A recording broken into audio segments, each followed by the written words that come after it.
Hi everyone, it's Thomas here, and welcome to our new fucking video. You might be wondering why I'm swearing. Well, that's because YouTube is a sack of shit, and won't let us mark our videos for general audiences anymore. Anyway, enjoy the fucking video, folks.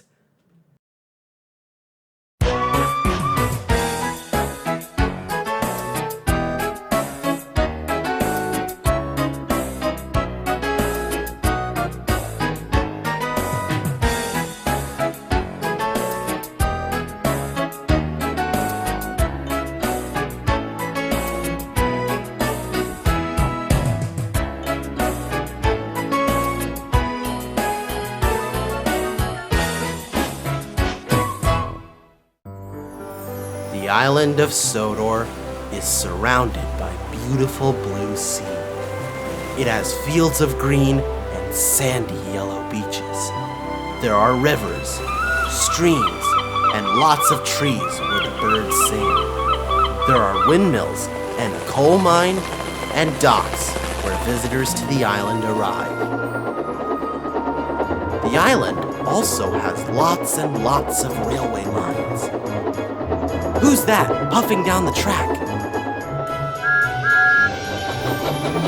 It's Thomas! Hello, Thomas! Hello, everybody! Welcome to the island of Sodor!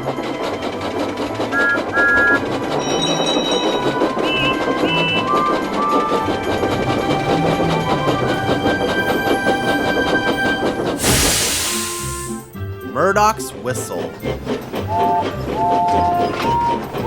It was a very busy time on the island of Sodor. Plate layers were inspecting tracks on the main line. They checked the rails for sign of wear and replaced ballast where needed. It was imperative the engine's whistle to tell the men to clear the line.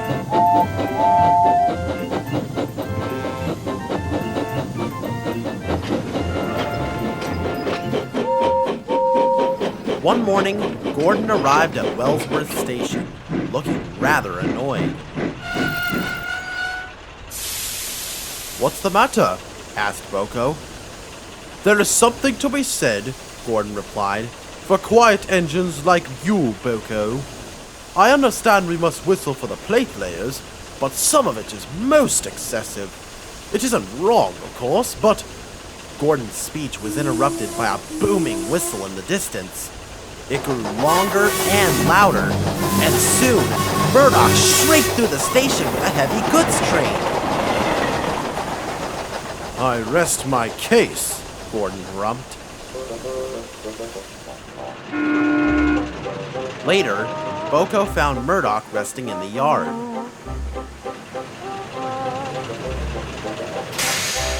"If you've come to complain about my whistling," snapped Murdoch, "I've heard quite enough from Gordon already." "I'm not complaining. I'm concerned," Boko interjected. "I've never heard you make such a racket. I've a new driver who seems to think my whistle's a toy. He blows at any chance he gets. Too long and much too loud," Murdoch shuddered. "I tell him to stop, but he only laughs." "I quite understand," murmured Boko. "In my experience, new drivers tend to learn their lessons rather quickly." "It can't happen quickly enough," sighed Murdoch. The plate layers had nearly reached Marin Station. Every day, Murdoch would rush past, whistling well before the men, and long after, too. "You're going to wear him out at this rate," sighed the fireman. "Nonsense," scoffed the driver. "Engines like him are meant for it. Why give him a big booming hooter if you're not going to use it?" "I don't think you understand which engine you're driving," chuckled the fireman. "He'll never want to whistle again after you're through with him." The fireman was right. Murdoch grew increasingly irritated at the sound of his own whistle, and barely said a word to anyone as he scowled down the line. Boko tried to comfort him, but the other engines weren't as sympathetic. "When do we get some of that peace and quiet you're always moaning about?" grumbled James. This made Murdoch feel very upset. One morning, a thick fog covered the island, and a light rain made the rails damp. As Murdoch set off with his heavy goods train, he was struggling to see the line ahead. All too often, his focus was broken by his own whistle.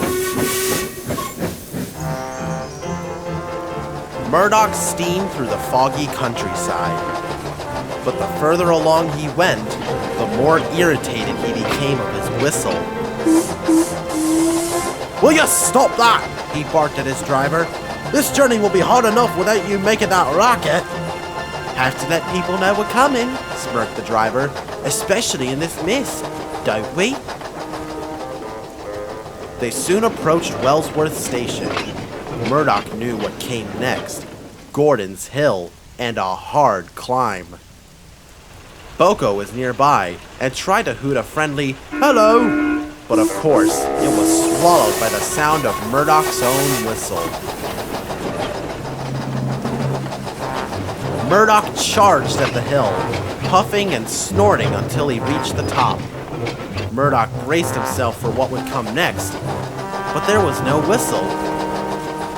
"Well, I'm glad you're finally seeing sense," sighed Murdoch, "but this is one time we have to whistle." I can't!" cried the driver. "Something's jammed!" Murdoch went pale. The plate layers were just down the line. The driver pulled the whistle chain with all his might, but still no sound came. With no other options, Murdoch shouted into the mist, "Look out! Look out!" The plate layers were startled. They saw the silhouette of an engine approaching and jumped clear just in time. With brakes screeching, Murdoch flew past and screeched to a halt. Everyone breathed a sigh of relief.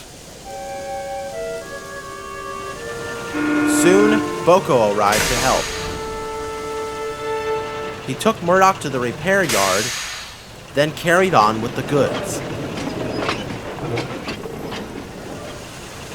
"I'd say the lesson has been learned," Boko winked as he saw Sir Topham Hatt talking severely to the driver. Soon, he came to see Murdoch. "I'm very proud of you, Murdoch," he boomed. "The plate layers tell me you've never been so loud before. Your quick thinking prevented a very nasty accident. You are a really useful engine." Murdoch felt so proud he thought his boiler would burst. "We'll soon have you mended," continued Sir Topham Hatt. "For now, I'm sure you'll enjoy some whistle-free moments of peace." "Thank you, sir," chuckled Murdoch. Sure enough, Murdoch was soon back on the main line. His whistle was working better than ever and saw far less usage than before. The driver had taken a temporary leave from the footplate. He volunteered to assist the plate layers with repairing the line. Whenever he heard Murdoch's whistle, he smiled, knowing it meant one of two things: a warning to stand clear, or a means of aggravating Gordon.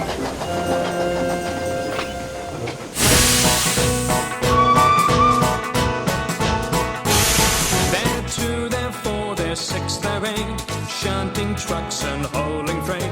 Red and green and brown and blue, they're the really useful crew, all with different roles to play around Tidmouth sheds so far away. Down the hills and round the bends, Thomas and his friends.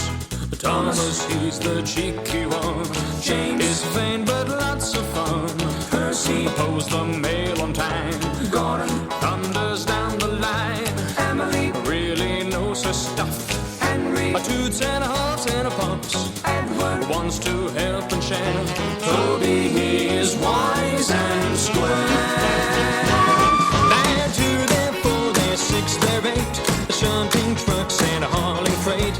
Red and green and brown and blue, they're the really useful crew, and all with different roles to play. sheds or